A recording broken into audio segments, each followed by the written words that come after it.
La première épître à Timothée, le chapitre 3. Cette parole est certaine. Si quelqu'un aspire à la charge de responsable, c'est une belle tâche qu'il désire.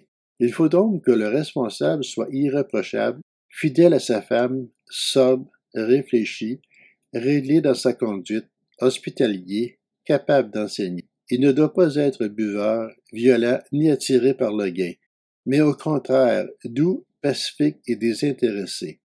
Il faut qu'il dirige bien sa propre maison, qu'il tienne ses enfants dans la soumission et un entier respect. En effet, si quelqu'un ne sait pas diriger sa propre maison, comment prendra-t-il soin de l'Église de Dieu? Il ne doit pas non plus être un nouveau converti, de peur qu'aveuglé par l'orgueil, il ne tombe sous le même jugement que le diable.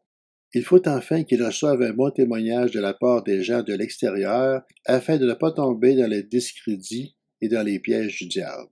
Les diacres, eux aussi, doivent être respectables, n'avoir qu'une parole et ne pas s'adonner à la boisson, ni être attirés par le gain.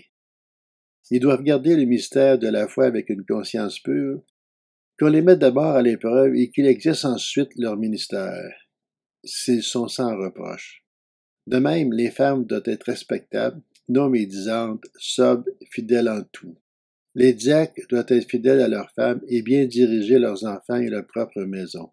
En effet, ceux qui ont bien rempli leur service gagnent l'estime de tous et ont une grande assurance dans la foi en Jésus-Christ. Je t'écris cela avec l'espoir de te rejoindre bientôt.